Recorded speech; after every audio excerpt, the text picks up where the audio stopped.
Growing up, I've always been a big fan of the comedian Jeff Foxworthy. He's hosted game shows like the American Bible Challenge and Are You Smarter Than a Fifth Grader? But he's best known for his stand-up comedy, particularly his work with the Blue Collar Comedy Tour. But on one of his solo albums, Jeff has a bit about getting older. He says that when he was a kid, he used to fuss at his dad for driving too slow.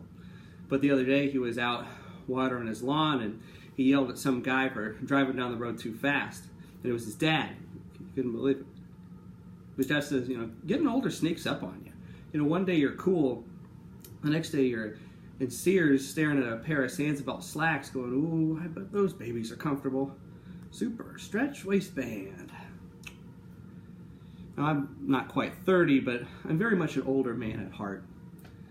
I enjoy the simple things in life, things like eating biscuits and gravy, listening to old cassette tapes of Alabama and the Oak Ridge Boys, and reminiscing about the days of single-class basketball.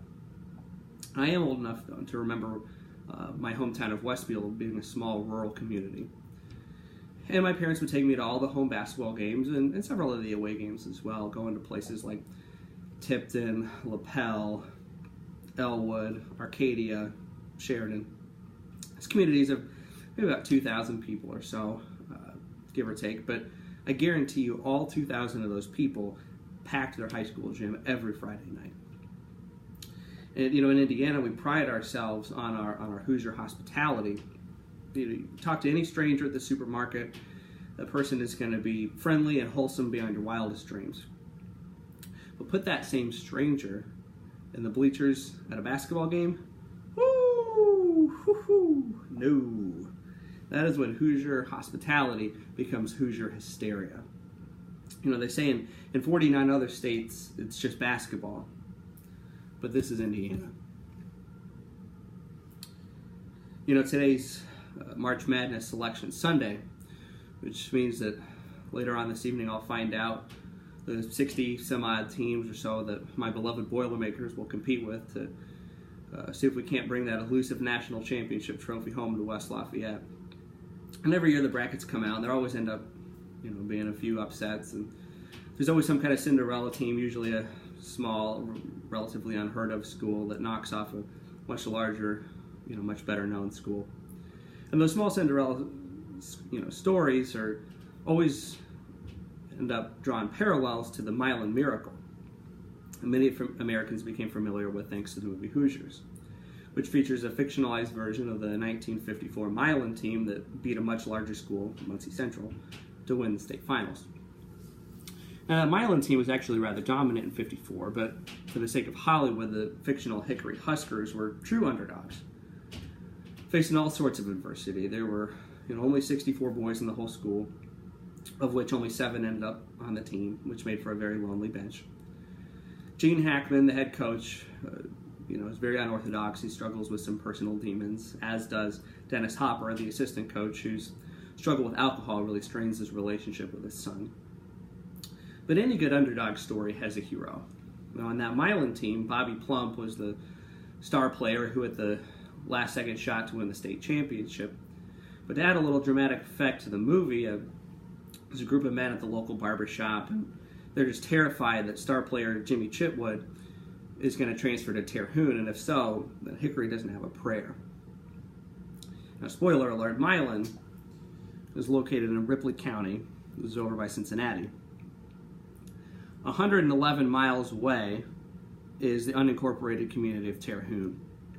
It doesn't have its own school. In fact, those kids actually go to Sheridan Schools, which is a historically dominant football school. Whatever. But, the opening credits of the movie, you see, Gene Hackman, he's driving down Highway 47. And if you've ever been on that stretch through Boone County, you know that there is one sign in between Sheridan and Elizaville that points to Terhune. Otherwise, you never know it was there. But I figure, the Hollywood producers probably liked their chances, that, the majority of their viewing audience was probably not a rural Indiana geography savant, but I digress. In any event, Hoosiers is an absolute masterpiece, but it's really more than just a sports movie.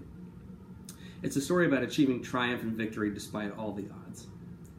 And the movie has some religious elements to it as well. Before the state championship game, and the teams gathered there in the locker room, and 2 local clergy offer a pregame prayer.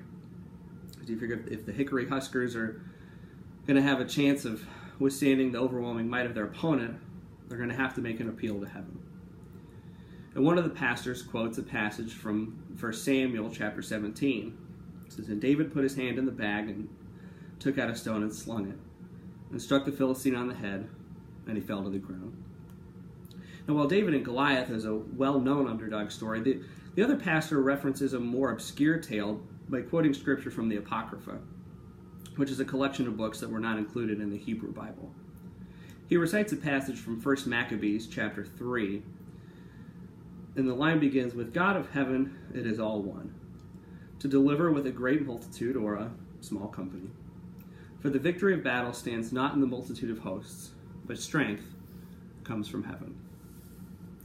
But when I find a neat passage of scripture like that, I like to examine the chapter before and the chapter following to get a little bit of context for what I'm reading. So what's happening here in 1 Maccabees? Well, as many Bible stories go, the Hebrew people find themselves in something of a pickle. Alexander the Great has passed away, so Israel is now controlled by the powerful Seleucid Empire. Now, to paint a little picture for you, in 166 BC, the Seleucid Empire stretched from what is now modern-day Turkey to Pakistan, and encompassing places we now know as Jordan, Syria, Iraq, Iran, and Afghanistan. So picture bad blood between Israel and all of those nations. In other words, just picture the world right now. Now, in 1 Maccabees chapter 3, it tells the story of the Battle of Emmaus.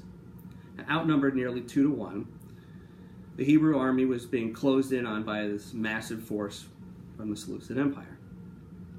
Now, raise your hand if you've ever heard this saying before. Don't tell God how big your problem is. Tell your problem how big God is. That's a wonderful saying and all, but when the big bad wolf Seleucid Empire is coming to huff and puff and blow your house down, the last thing you want to hear is some little made-up proverb that you can probably find printed on a t-shirt or a mouse pad at your local Christian bookstore. But as it turned out, that's exactly what the Hebrew army needed to hear. So one of their men steps up and says, "With God of heaven, it is all one. To deliver with a great multitude or a small company. For the victory of battle stands not in the multitude of hosts, but strength comes from heaven." Well, despite all the odds, despite being significantly smaller than their opponents, the Hebrew army pulled the upset. Instead of the Milan miracle, in 166 BC, it was the Maccabees miracle.